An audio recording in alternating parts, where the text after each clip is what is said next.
Hello everyone, welcome to IT Tech Talk. I'm your host Joel Ward, and with me is Madison Catania. How are you doing, Madison? I'm great. How are you? I'm really good. It is a beautiful day out. A little cold, but it's great. I am really excited to have you on the show. I know we've been bouncing back and forth, but I'm finally glad we get you on the show. Madison, I've been really excited to hear more about. I heard you on my buddy Nick's podcast, the 9 to 5 podcast, and I have referred to that show many times in my show. But I really would like my listeners who don't listen to Nick's show, or maybe they do, I don't know what my listeners listen to, but I would really like them to get to know you as a person. So could you give us a little background about you and your company, Wildcast? Yeah, absolutely. So I first started working in the podcast industry about 3 years ago, which it feels like I've kind of been in the industry forever because I feel like things are changing so rapidly. So it's definitely been a long but a great 3-year time period. And I started working in production at a podcast network.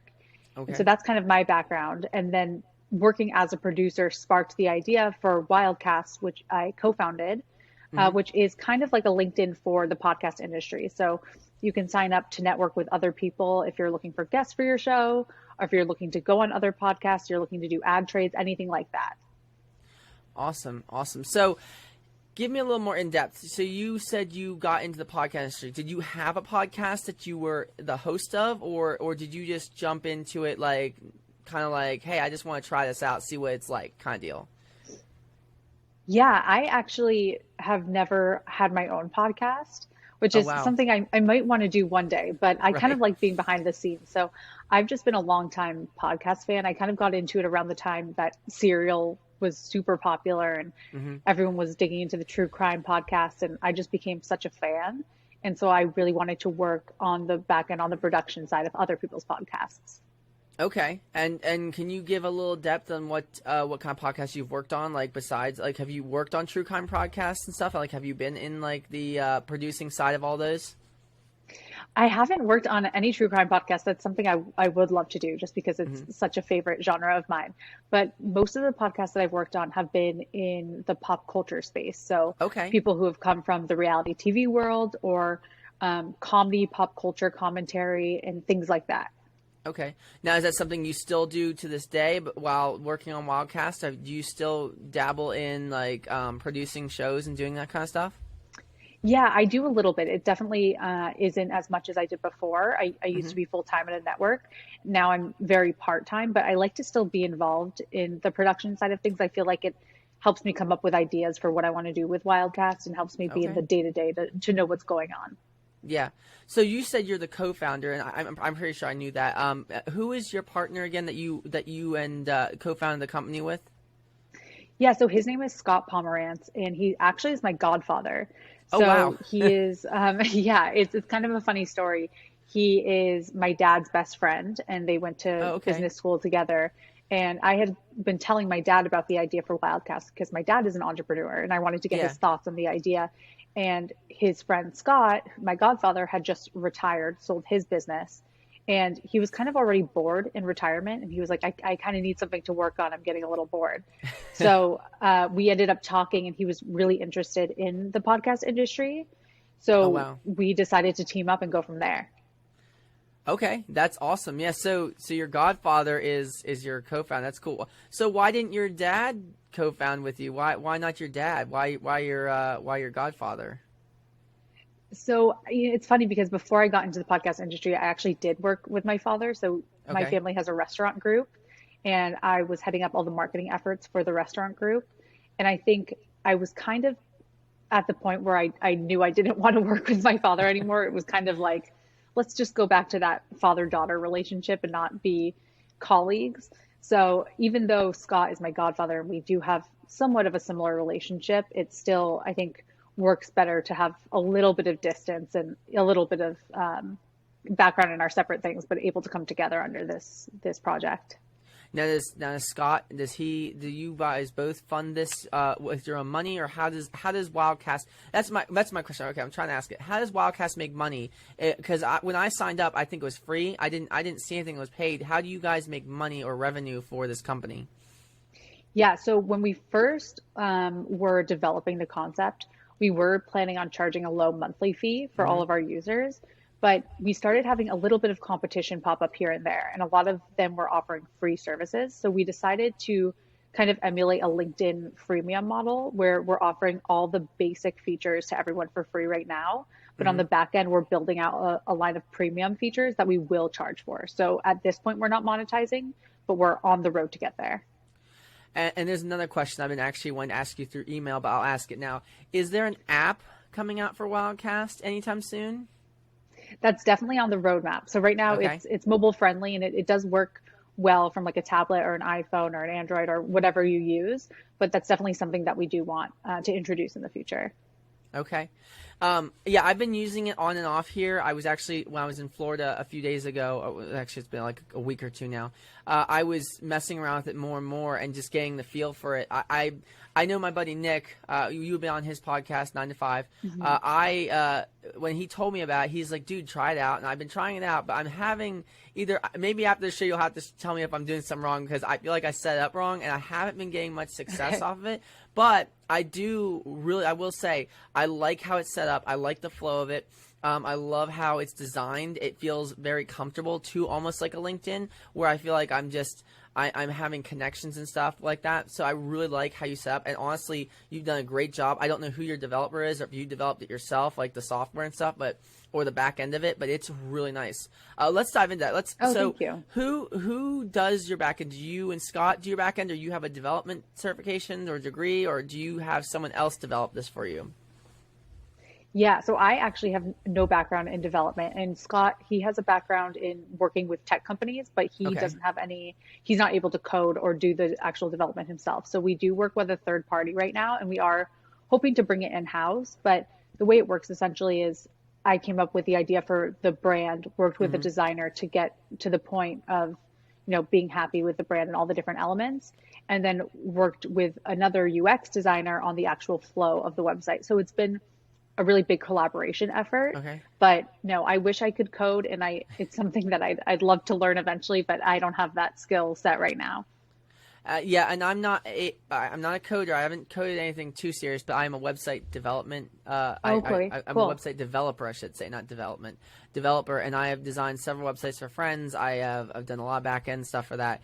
But let me tell you what, it's a very stressful thing. Like, learning all that is very stressful, because you have to, if you mess up one line, it can screw up everything. Then you have to go back through and read line by line. So it's a very stressful thing to do. It's not like for everybody. So, I mean, if you get into it, I commend you for that, because there's certain coding stuff that I just cannot stand. It's just like, it just bothers me. So as it goes, you came up with this idea for Wildcast. Okay, I want to keep going back to this. So you came up with this. Where did you get the idea? Were you just like on LinkedIn one day, or were you walking down the street and you just had this idea, or you were producing a show and you're like, man, we really need something for guests? Or what brought about this idea of Wildcast for you? Yeah, it was mostly kind of the latter. So working as a producer on a bunch of shows, usually like 10 to 15 shows at any given time, we were always trying to pitch our hosts to be on other people's podcasts, and we were trying to get guests for our podcasts. We were trying to do these ad trades, and we were kind of using like a bunch of different spreadsheets, and it was just getting really stressful and tedious. And so I was like, I wish there was like a platform similar to LinkedIn that I could use to do this. And I was actually looking for one at the time, and there wasn't anything that existed in the way that I wanted it. And so it was just like, well, maybe we should just try to create it ourselves. Awesome. That's really cool though. And honestly, I'm being serious when I say this. I do love what you've done with the site. When I logged in, it just flowed. Everything looks beautiful. I don't really think I have anything that would need changed on my end. I think it looks great. That's great to hear. Like I like how it's set up. It just like I said, it flows great. So as far as that goes, you continually have been changing and innovating this product, which I think is wonderful. What are your plans for the future for Wildcast? What is in the works to change and make this something that is going to grow as not just a local brand? Are you planning to take it international? Is it something you're growing overseas? Is it something that's just staying local? What's going on with that? Yeah, so I think our plan in terms of growth is just to keep things primarily in North America at the moment is kind of our focus, but we do have users that are international, and we definitely welcome them. But as far as our growth plans go, we have so many things, so many features and different elements to the platform that we really want to introduce. So we're hoping to raise a Series A later this year. We do have quite a bit of Okay. funding left, but we've been using our current funding for a lot of user acquisition efforts like paid social and just growing the number of users on the platform. But Hmm. I think, Series A is kind of the next step to developing all the different things that we have in our heads right now and on paper, but isn't yet on the platform. Okay. Yeah. So Series A is a funding that you're trying to get through a bank, or is it through a investor, or where are you trying to get this money from? Yeah, so up until now, all of our funding has been through friends and family. Okay. And we're hoping for the Series A to work with a strategic investor. So somebody who's already part of the podcast industry or the media Okay. landscape who can kind of help and guide us along through that investment. Now it's you and Scott, and do you have any employees that work for you that help out, or like customer service reps, or anybody else who works? Do you have an office space? Or how does it work? Is it just out of your homes, out of your cars, a coffee shop? Where do you work? What do you do? Yeah, so right now we're both just working out of our homes. Scott's Okay. actually in New Jersey and I'm based in San Diego. Oh, So wow. we're across the country from each other. Our developers are in Canada, and then our marketing team, they're also in San Diego. So we Oh, we kind wow. of have people all over the place. We have somebody who helps us with finance and accounting, but nobody who's working completely full time on the effort other than Scott and I. Mostly just third party right now, but that's something we really want to bring in house after the Series A, hopefully. Awesome. That would be awesome. So you planning on making it? Where would you plan on making your home office? Like San Diego or New Jersey? I would say San Diego primarily. I think we're kind of what I like that COVID has done. COVID's done a lot of awful things, but one thing that's kind Yes. of good is it's provided the ability for people to work from anywhere. So it's nice to be able to find talent who might not be in San Diego or New Jersey. And so I think we're really open to working with people who, no matter where they're located. But I'll probably continue to work out of a home office or an office within San Diego for the time being. And you're in the area where I don't know San Diego that well, but I know California has a lot of tech companies that have been in the area for a while. So I'm sure you have enough places and office spaces. So if you were to get a decent sized office, you could find something that would look really classy, not classy, really classy for your kind of tech job that you're doing. So as far as that goes, so Scott's all the way down there in New Jersey. Does he travel? Do you guys have webinars? Do you Slack, or do you use I can't think what it is. Microsoft meetings. I don't know what that is. I don't use Microsoft that Yeah. much. Whenever I'm communicating with people I work with, we use Slack, or we use we use Google products and stuff. But what do you use to communicate and get like meetings together? Or do you meet with just Scott? Do you meet with your team? Do you have like online meetings? How does that work with him being over in New Jersey? Yeah, so everything is online. We do use a variety of different things. So, for example, we have a weekly meeting on Friday with our Okay. development team, and we use Microsoft Teams for that. We have a Slack channel with our marketing team. So Okay. we're always using Slack for that. And then there's a lot of text messages, calls, just a lot of back and forth kind of all over. But right now, everything's being done digitally. Okay. Yeah. And I agree with you. COVID has made it has been a lot of bad, but there's been a lot of good that's come out of it. And I think I've talked about this before, is in my content creation episode and a couple other episodes, is that there's so much like podcasts are coming out. There's a lot of different video platforms coming out. Different companies are popping up that are helping with the online world that we are now in, because we are literally like there's Zoom calls and Hangout calls and Duo calls and Microsoft calls, and everybody's online now doing meetings, and people are working from home. So COVID has been a problem, but there's been a lot of like interesting effects that have come out of it, because a lot of people who Yeah. didn't think they'd ever work from home are now working from home, and they've actually liked it a lot better, and they're like, I don't want to go back. Like, and I think Right. that's been great, and I think that's awesome. But at the same time, it's like, I'm on the road all the time, and I do work from home for my business that I own. I own a marketing, web development, and an IT company, and it's great.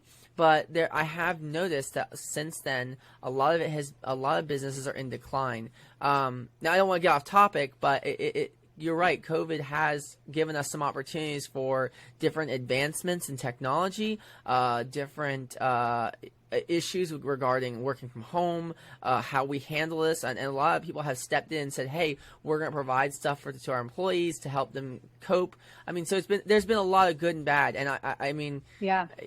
I'm either way. I mean, I've seen a lot of my friends are now working from home, and I still work full time for my father. Like you, I also work for my dad.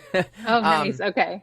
I do. He's been doing it for about 30 years. He's had a laboratory science building where he, Oh, wow. or a dairy, I should say dairy lab, where we do like tons of cool sciencey things. I don't know all of it. I don't handle that stuff. I handle logistics, like driving and deliveries and all that stuff, and make sure everything gets done.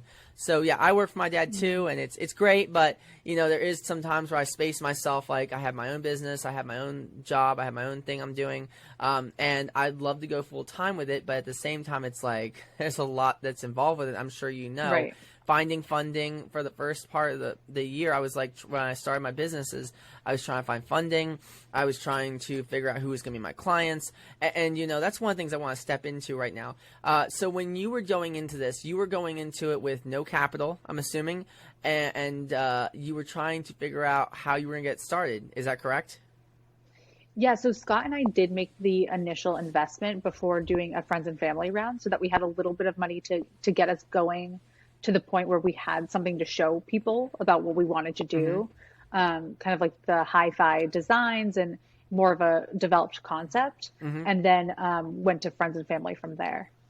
Okay. Yeah, I didn't get so lucky. I actually, the only thing I will say that my partners, my friends who are really close to me, they partnered up with me, and actually one of my friends is my CFO. Another one handles my marketing. Yeah, they've actually funded a lot of my marketing and web development business to keep it going during COVID, because during COVID I actually was literally about to close everything down because it was starting to get really bad. So my friends pitched in because I don't have a lot of capital. I'm still building my brand and building everything.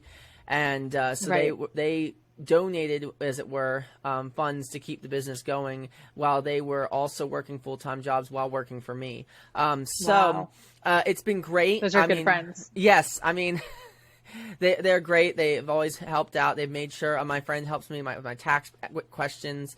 My other friend, she is very great with marketing, and she's like, I'm always like, hey, I got my podcast. How am I going to brand it? And she'll like run through her head like what we can do to market it, and it's been great. But it's like, it's still a lot of work because I am the head of everything. I try and make sure I do all the decision makings. I do bring them in, and like you said, you have those weekly or whatever meetings. I have like daily meetings. Well, I drive in the car for about 6-7 hours a day doing work for my dad's business, and while I'm on the drive, I actually am in communication with my CFO, my head of marketing, friends. I connect with people who are just going on my podcast. My buddy in South Carolina, I'm trying to always constantly communicate with him about different ideas for the show. So I'm always in communication. Yeah. So I understand the being busy, and that's why when we were like back and forth, I totally get that all this stuff going on. When you were like, I can't make it to this event, can we switch to this one? I totally get that because I'm always on the go, always busy. You're there too. Oh yeah. Yeah. So let's go into entrepreneurship for a few minutes. So as an entrepreneur yourself, your dad was an entrepreneur, Scott's an entrepreneur. What appeals to you about entrepreneurship? What do you like about it that you wanted to be your own boss? Like saying, hey, I mean, for me, I saw the opportunity to do something to help the community, to help locals with their computers for a low cost, if not free, in some places. What appealed to you about entrepreneurship? Yeah, I think, the biggest thing is just being able to have ideas and actually go and implement them rather than following somebody else's idea of what they think would be the best. It's kind of like you get to dig into what you really think would make sense and be the most successful and implement that yourself. And like you're saying, there is the opportunity to help other people. You're thinking of a product or a service that you personally would want, and then you're building it so that other people will be able to benefit from that. And so it's been really interesting and cool building a community, meeting a lot of people who have the same interest and the same passion in the world of podcasting. So that's definitely been a lot of fun. Yeah, so I want to quick dive into it before we go back to entrepreneurship. How many users do you have now on Wildcast, if that's not too personal? Oh no, yeah, we have about 4,000. Oh wow, that's a lot.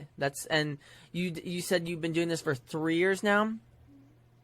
Well, we actually didn't launch Wildcast until around October, November of 2020.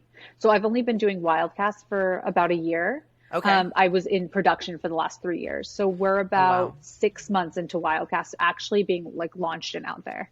Okay. So is it still kind of in beta phases then? If you would, it seems like you're still starting out, but for 4,000 users, that's still pretty good.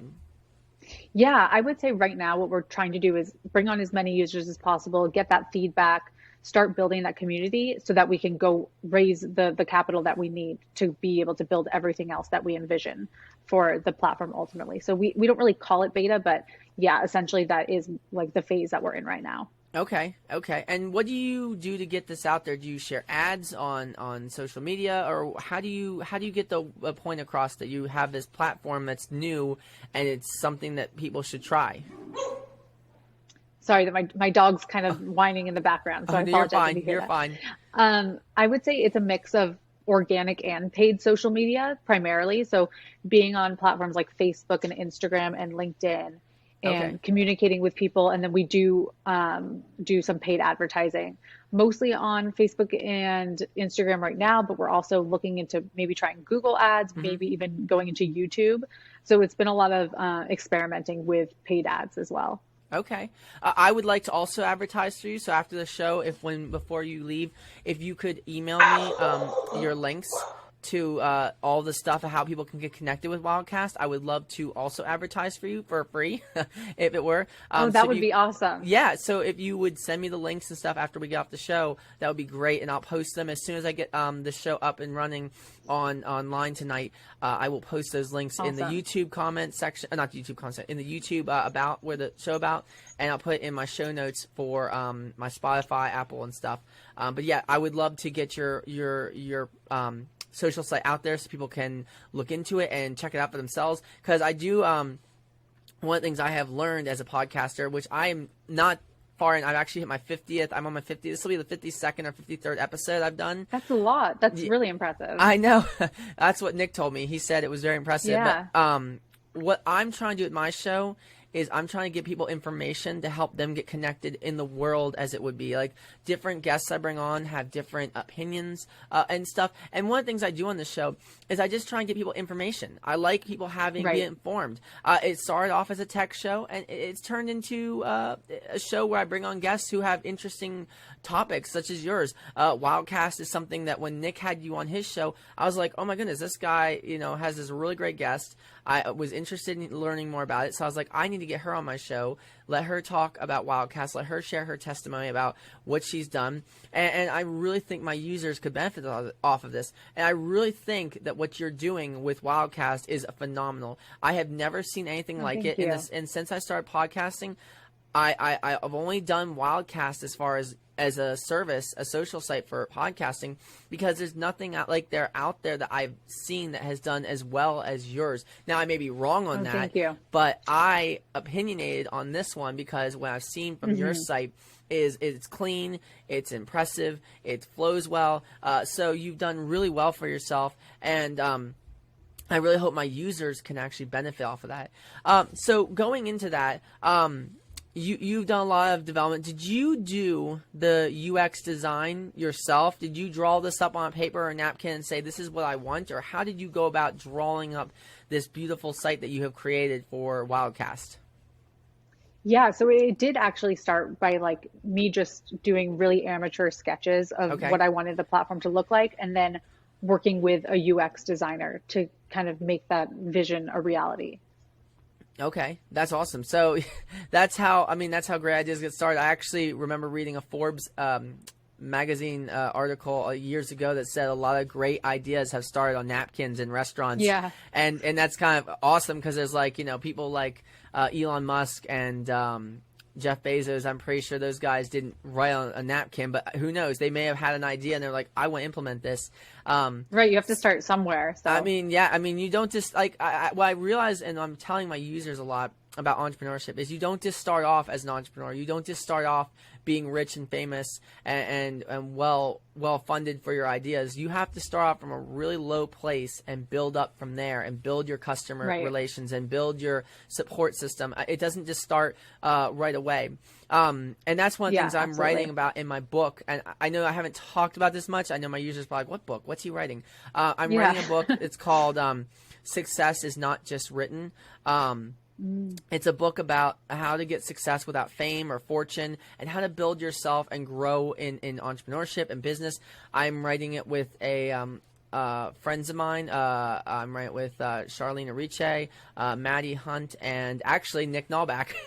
So, cool. Okay. Yeah, so we're all writing this book together. We're all writing little snippets about what success is. And I'm sure you can attain this. Your dad probably didn't just one day wake up and start being successful. Scott didn't just wake up one day and start being successful. They all had something. They had to start from somewhere. And I'm sure you didn't just wake up one day and say, I'm going to be successful. I'm just going to quit my job and do everything. You started from a place where you did something and you went and you're like, I think I can do something better. And that's what drew you into entrepreneurship. So, I really applaud you for everything you've done with Wildcast because, jumping into a space that's like, it's still like a lot of people are like, I think they said like 2 million podcasts are out there.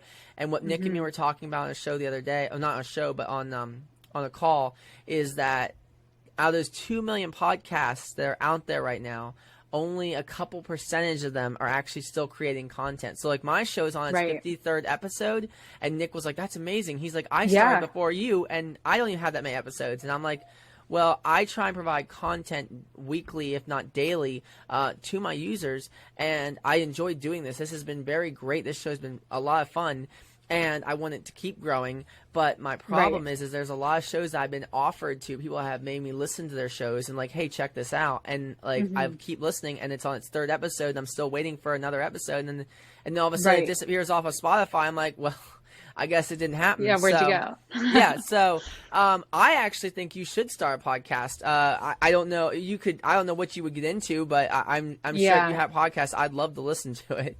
That's very nice of you. I feel like I do want to do it eventually. I just, from being a producer, I know how much work it is, and a lot of people, who haven't started podcasts, they don't realize that. So then they get into it because they're not scared away because they don't know yet. But I kind of am unlucky that I know how much work it is once you get started. So anyone who's gotten, as far as you have, it's incredible. Yeah, I jumped into this with Nick's help, and I realized after I got into it, I was like, so if you ever listen to my very first episode, it's horrible. But since then, I have better sound quality, better production equipment, a new mic. I have these headphones that I can hear sound with. But it's like when I first started, it was awful, and there was so much work, and I was like, I don't know if I'm going to keep doing this. And I kept going with it, and Nick kept pushing me, and he was like very gracious and helping me and stuff. And I kept going with it, and since then, I know it's a lot of work to edit the video and audio and stuff, but I'm telling you what, it's very rewarding because I've gotten so many comments from people on YouTube or messaging me on Facebook or my LinkedIn and stuff and saying, hey, I heard your show, you let me connect with you, I really enjoyed it, there was something, like, they'll name something in the show that really touched them. Like recently, I did a mental health episode, which is kind of off what I'm doing, but the person and me were talking, and we dived into mental health on accident, and I had a lot of people message me and say, I needed that today. Like I needed that mental note today. And so I try and make my show as informative and as heartfelt as a user. And one of the things that people have told me is I'm very authentic. If I mess up on the show, I don't edit it out. I'm like, hey, this is me. This is who I am. I want to be real with my listeners. And I try and project that in real life. I'm not a fake person in real life. I try and project authenticity in real life. So if you had a show, you know, it is a lot of work, but I will tell you, if you have a show that that people can relate to or can listen to, that they can get something out of, it's very rewarding to hear, especially somewhere where they can comment and stuff. Because it's, I mean, you get the people who hate your show, and then you get the people who are like, wow, like I really need this today. Right. And then we got a little off topic. Very true. Yeah, but Madison, so could you briefly touch on what Wildcast is as a whole? It's a LinkedIn. You said it's LinkedIn, like for podcasters. But what's it mainly do? So is it for just people to get guests, or is it for people to connect with other podcasts, or what basically is Wildcast? I know we talked about it a little bit, but I want to dive more into it. Yeah, absolutely. So right now we're kind of in our first version, and you can sign up as a podcaster or as a guest or an agency if you represent multiple guests, or a network if you represent multiple podcasts. You can go on there. If you're a podcast, you can connect with other podcasters if you want to go on each other's podcast, or if you want to do some sort of ad trade or collaboration. You can also look for guests. And then if you sign up as a guest, you can pitch yourself to be on other podcasts. So that's kind of our first version of connecting people. Okay. But we do want to introduce other players from the space. So like if you have a studio, if you're an editor, if you're looking to sponsor a podcast. So different things like that. Ultimately, we want everyone who's part of the industry to be able to connect there.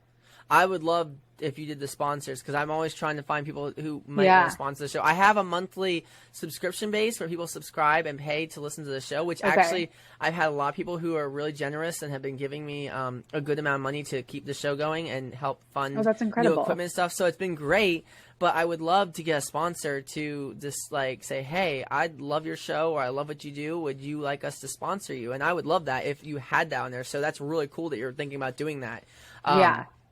So Madison, we are on our the time limit for the show. Thank you so much for joining me. Thank you. I want you to stick around after a few minutes after this call. I want to touch base with you on some things. But everybody, thank you for tuning in. Please stay safe out there. We are still in the middle of a pandemic. I wish everybody safe travels and everything while you're at home. So please continually keep yourself safe and hang in there. And I will see you in the next one.